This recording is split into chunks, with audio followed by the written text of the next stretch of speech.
Assalamualaikum warahmatullahi wabarakatuh. Salam sehat bersama Denatur Indonesia. Penyakit stroke adalah penyakit yang terjadi ketika pasokan darah menuju otak terganggu atau sama sekali berkurang, sehingga jaringan otak kekurangan oksigen dan nutrisi. Dalam beberapa menit, sel-sel otak mulai mati. Penyakit ini merupakan kondisi yang dapat mengancam hidup seseorang dan dapat menimbulkan kerusakan permanen. Ada 3 jenis kondisi. 1. Stroke iskemik.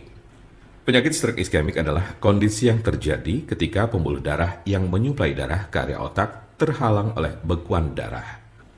Jenis penyakit ini bertanggung jawab atas 87% dari total kasus penyakit ini. Bekuan darah sering diakibatkan oleh aterosklerosis yang merupakan pengumpulan timbunan lemak di lapisan dalam pembuluh darah. Sebagian dari timbunan lemak ini bisa lepas dan memblokir aliran darah di otak Anda. Konsepnya mirip dengan serangan jantung, di mana gumpalan darah menghalangi aliran darah ke sebagian jantung Anda.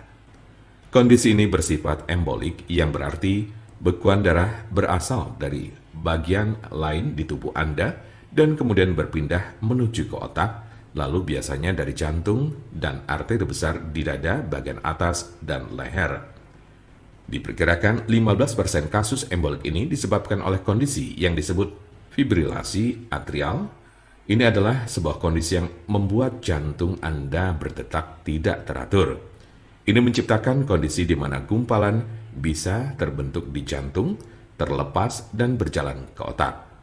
Bekuan darah yang menyebabkan kondisi ini tidak akan hilang tanpa pengobatan.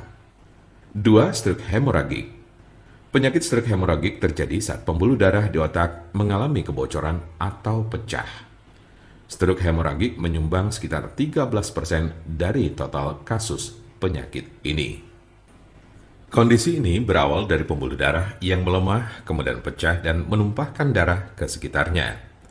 Darah yang bocor jadi menumpuk dan menghambat jaringan otak di sekitarnya. Kematian atau koma panjang akan terjadi jika pendarahan berlanjut. Ada 2 jenis stroke hemoragik. Pertama adalah aneurisma, yang menyebabkan sebagian pembuluh darah melemah hingga mengembang layaknya balon dan kadang pecah. Lalu lainnya adalah malformasi arteriovenosa, yaitu kondisi pembuluh darah yang terbentuk secara abnormal. Jika pembuluh darah semacam itu pecah, bisa menyebabkan stroke hemoragik. 3. Stroke ringan. Transient ischemic attack atau TIA, atau sering disebut stroke ringan, adalah kekurangan darah pada sistem saraf yang berlangsung singkat, biasanya kurang dari 24 jam atau bahkan hanya dalam beberapa menit. Kondisi ini terjadi saat bagian otak tidak mendapat pasokan darah yang cukup. Anda memiliki resiko stroke ringan yang lebih tinggi apabila Anda pernah mengalami transient ischemic attack. Penyakit stroke dapat terjadi pada golongan usia berapapun. Anda dapat meminimalisir terkena penyakit ini dengan mengurangi faktor-faktor risiko.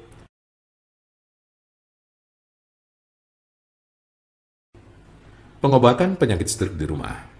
Apa saja perubahan gaya hidup atau obat stroke yang bisa dilakukan di rumah? Berikut adalah gaya hidup dan perawatan obat stroke di rumah yang dapat membantu Anda mengatasi penyakit stroke. 1. Berhenti merokok. 2. Minumlah obat-obatan yang diberikan oleh dokter Anda. 3. Olahraga sesuai dengan petunjuk dokter Anda. 4. Makanlah makanan yang mengandung sedikit lemak dan kurangi meminum minuman beralkohol minimal 1 kali sehari. 5. Kendalikan tekanan darah, tingkat kolesterol, dan diabetes Anda. Jika Anda, saudara atau teman ada yang terkena penyakit stroke sedang mencari pengobatan alternatif dengan obat herbal, saya pastikan Anda berada di tempat yang tepat. Karena insya Allah, dengan izin Allah SWT, kami mempunyai solusinya. Silakan hubungi nomor kami di 081 329 878 999 atau bisa juga melalui WhatsApp di nomor yang sama, yaitu 081 329 878 999. Jangan lupa like, share, dan subscribe untuk mendapatkan informasi seputar kesehatan lainnya. Terima kasih, semoga dapat bermanfaat. Wassalamualaikum warahmatullahi wabarakatuh.